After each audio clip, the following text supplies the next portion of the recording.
تو وہ پھر دینی جماعتوں کو جوائن کرتے ہیں، یا دینی جماعتوں کے اگر کسی نے جماعت اسلامی میں جانا ہے تو اگر پولیٹیکل اس کا مائنڈ سیٹ ہے تو ویسا چلے جائے گا، اس کو پڑھنے کا شوق تھا تو وہ تنظیم میں چلا جائے گا، اگر اس کو خدمت کا شوق ہے تو الخدمت میں چلا جائے گا، کسی جماعت کے ہاسپٹل میں چلا جائے گا۔ اب اس کی جو بڑھاپا ہے وہ فوت ہونے تک محفوظ اور مامون ہے، ایون اس کا جنازہ بھی خوب ہوگا، اس سے محبت کرنے والے بالکل وفادار۔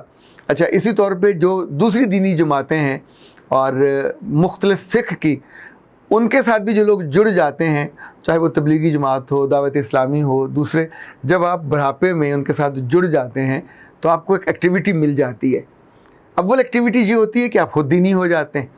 دوسری ایکٹیویٹی یہ ہوتی ہے کہ اگر آپ کے اندر عقل ہے، سمجھ ہے، فہم ہے، تو آپ اپنے دین کے اور اللہ کے نمائندے یا سفیر بن جاتے ہیں، تو آپ کے آس پاس کے لوگ آپ کو آئیڈیل ماننے لگ جاتے ہیں۔ عام طور پہ یہ نہیں ہو پاتا، عام طور پہ لوگ دوسروں میں کیڑے نکالنے لگ جاتے ہیں، ان کو تان و تشنیع دینے لگ جاتے ہیں اور اپنے بڑھاپے کو برے حالوں میں پہنچاتے ہیں۔ چھٹی قسم بوڑھوں کی وہ ہے کہ جو بڑھاپے میں ان کو پیسہ خوب ہوتا ہے اور وہ ایک نئے سرے سے نوجوانوں والی چلبلی زندگی پسند کرنے لگتے ہیں۔ محفلوں میں، مجلسوں میں، پارٹیوں میں ان کی شرٹوں کے رنگ بدل جاتے ہیں، لال، گلابی، پیلے، نیلے، یلو، اور ایون ان کی مونچھیں بڑی بڑی ہو جاتی ہیں، کلمیں یہاں یہاں ہو جاتی ہیں، بالوں کا سٹائل بدل جاتا ہے۔ اچھا، ان کی جم جانا شروع کر دیتے ہیں، اور خاص طور پہ جہاں پارٹیاں، جہاں خواتین زیادہ ہوتی ہیں، وہاں وہ سب سے زیادہ مرکز نگاہ بنتے ہیں۔ ان کی جتنی دولت ہوتی ہے ان پہ خرچ کرنے لگتے ہیں۔ ان کے پاس چونکہ پیسہ بہت وافر مقدار میں ہوتا ہے تو وہ باہر اپنی تعریف اور تحسین جو ہے اس کو لوٹتے ہیں، دونوں ہاتھوں سے جمع کرتے ہیں۔ یہ بھی لوگ پلان کرتے ہیں، یہ بھی ایک ایسی قسم ہے جو بڑھ رہی ہے۔ پر ہمارے پاکستان کے زیادہ حصوں میں وہ بوڑھے جو دیہاتوں میں ہیں، وہ جیسے جیسے بوڑھے ہوتے ہیں، یہ زندگی میں بڑے ایکٹیو رہے ہوتے ہیں، کام کرتے ہیں کھیتوں میں اور ظاہر سارا، تو اب ایک دم سے ان کے بیٹے یا پوتے آگے آ جاتے ہیں تو یہ لا تعلق ہو جاتے ہیں، تو صرف یہ چارپائیوں پہ یا موڑوں پہ بیٹھ کے یا تو حقہ پیتے ہیں یا سارا دن بیٹھے دیکھتے رہتے ہیں آتے جاتے لوگوں کو۔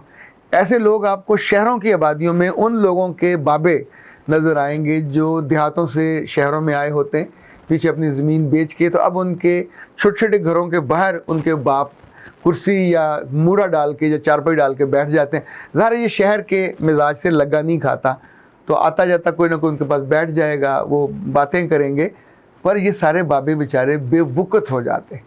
ان میں سے بہت سارے ہیں جو نماز کے دوران اذان پہ اٹھتے بھی نہیں ہیں، وہیں بیٹھے پرانی باتوں کو سوچتے رہتے ہیں، اور پھر سوچتے سوچتے وقت گزرتا جاتا ہے اور وہ زندگی سے رخصت ہو جاتے ہیں۔ کچھ ایسے بابے ہیں جو عمر بڑھنے کے ساتھ بزنس میں چلے جاتے ہیں، دکانیں کھول لیتے ہیں اور دکانوں پہ بیٹھتے ہیں۔ ان میں کچھ بہت ہی چیڑے، کنجوس، بخیل، بدتمیز اور بد تہذیب ہوتے ہیں، سڑیل، ان کی دکانیں نہیں چل پاتی۔ چین والے کہتے ہیں اگر دکانداری کرنی ہو، بزنس کرنا ہو، تو اگر تم کو مسکرانا نہیں آتا تو پھر تمہیں دکانداری نہیں کرنی چاہیے۔ پر کچھ میں نے ایسے بھی بابے دیکھے جو دکانوں پہ بیٹھے آتے جاتے بچوں کو جو ماؤں کے ساتھ آتے ہیں ایک آدھ ٹافی دے دیتے ہیں۔ اچھا، 1-2 روپے کی ٹافی دینے سے وہ غریب نہیں ہو جائیں گے، پر یہ جو جیسچر ہے ان کا ایک فیملی بابا بن جاتا ہے۔ لوگ ان کے پاس ایون ادھار بھی چل رہا ہوتا ہے اور ان کے پاس بچیاں بھی آ رہی ہوتی ہیں، مرد بھی آ رہے ہوتے ہیں، تو وہ ایک محفوظ ٹھکانہ ہوتا ہے۔ ان لوگوں کا بھی بڑھاپا اچھا گزرتا ہے، اور ان کی خوبی یہ بھی ہوتی ہے کہ نماز کے وقت میں یہ دکان بند کرتے ہیں، مسجد چلے جاتے ہیں۔ جتنا لالچ یا خست آتی جاتی ہے بڑھاپے میں پینشنرز کے دلوں میں یا ان کام کرنے والے دلوں میں، تو وہ اپنے لیے عزت کی کمی، وقت کی کمی، ایون دولت کی کمی، خیر کی کمی، خوشی کی کمی، گھروں میں بھی ان کے لیے ایکسیپٹنس نہیں رہتی۔ بڑھاپا آنا واجب ہے، بڑھاپے کو پلان کرنا چاہیے، بڑھاپے کو دل پذیر بنانا چاہیے، بڑھاپے کو برے انجام سے دوچار ہونے سے بچانا چاہیے۔ بڑھاپے میں لوگوں کی نفرت کا شکار بننے کی بجائے ان کی محبت کا مرکز بننا چاہیے۔ آپ کی جیبوں میں پیسے ہونے چاہیے جو آتے جاتے اپنے پوتوں، نواسیوں، عزیزوں کے بچوں کو دینا چاہیے۔ آپ کی زبان پہ شکوے، گلے بالکل آپ کو ان کی پوٹلی باندھ کے دور کسی گندے نالے میں پھینک دینا چاہیے۔ بڑھاپا آپ کا بہت اچھا گزر سکتا ہے اگر آپ نے موت سے پہلے اپنے رب کو پہچان لیا اور اس کے ساتھ جڑ گئے، اور پھر اس کے بندوں کو ٹارگٹ کر کے اپنے لیے محبت اور دعاؤں کا خزانہ بھرنا شروع کر دیا۔ آپ اس کو نہیں بھرو گے، وہ ڈبے خالی کے خالی رہیں گے، اور جب آپ چلے جاؤ گے تو چند دن کے بعد نہ کسی کو آپ کی قبر یاد ہوگی، نہ کسی کو آپ کا چہرہ یاد ہوگا، نہ کسی کو آپ کا ختم، نہ دم، نہ درود، نہ آپ کی فاتحہ، نہ برسی۔ ایون جب سب لوگ قبروں پہ جا کے قبریں بنا رہے ہوتے ہیں اور ان کو لیپ رہے ہوتے ہیں، تو تب وہاں قبر پہ بھی کوئی نہیں آتا۔ اس لیے بڑھاپا واجب ہے، لازم ہے، آنا ہے، تو اس کو کیوں نہ ہم اچھے انداز میں پلان کر لیں۔